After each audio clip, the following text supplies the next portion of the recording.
mga 20 years na ko nag-garden. Kini kong pag-uma, kini kong panginabuhi sa kong pamilya. Ang pinaka akong problema sa una, ulod yun.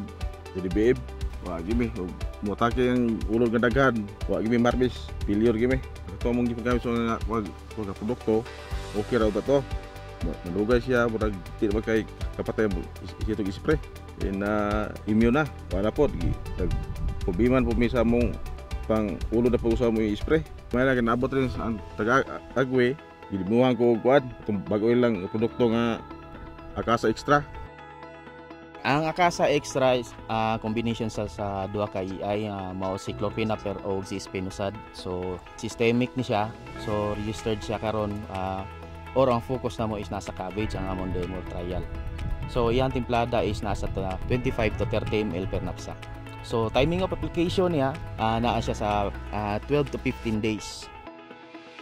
Gina-control niya mo ang diamond backmoth. So sa repolyo di siya ka balls kung mo na siya mo damage kay iyang kitkiton.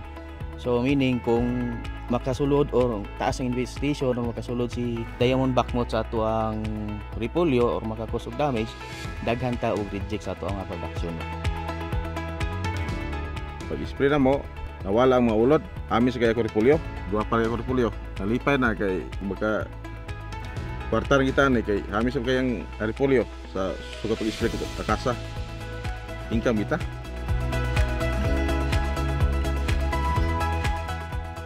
Og naa po tay bagong cooperator karon ni dawat sa ato sa bagong teknolohiya mao Akasa, mao kini si Boss Jong Bibas.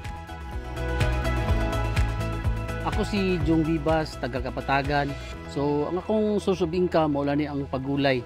So nato ko'y saging gamay o kini among mga gulay nga among gitanom karon. Na ako'y knowledge gamay sa pagpanguma kay agriculturist man pud ko.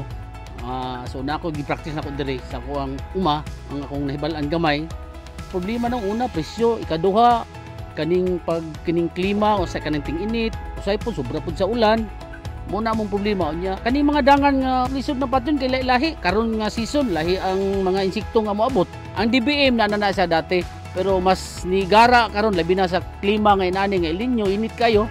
Hasul siya kay diya po nagkasilalay ang presyo sa amo ang produkto kay kung pangit ang among produkto nga banatan og kaon sa DBM. Ang presyo pud sa mga usay dili mahalin. Sigurado mi nga og mahalin manggaling reject barato ang presyo.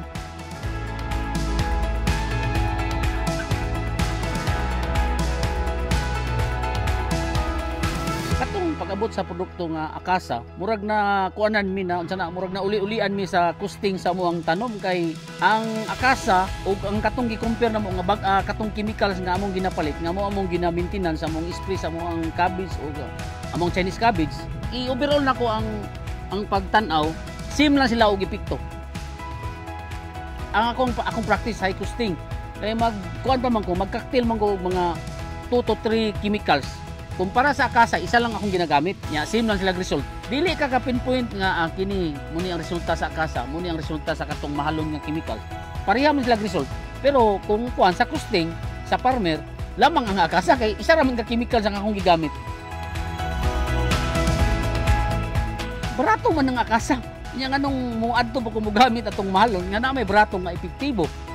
Although branded tong isa, pero ang kamahal, ibutang na to ang katong isa ka chemicals 100 ml 2,700 plus ang presyo.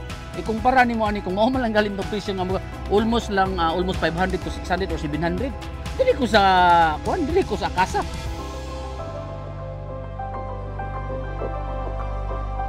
Mag-obserba lang punta, mangutana punta, dili lang kita nakalak lang perminti ang atong una-una nga diri lang tang nga chemicals kay mo na yung epekto. Naa pa day uban nga chemicals nga mas epektibo pa nga barato nga pwede na to magamit sa atong uma. Dili kita lak nga atong panguna-una. Mangutana ta sa mga bag-o nga moabot nga mga chemicals labi na gid sa mga technician nga naa sa tuwa nga moduol. Entertaino na to, dili na to perminti nga kabalo naman ko ana, kabalo naman siya ani.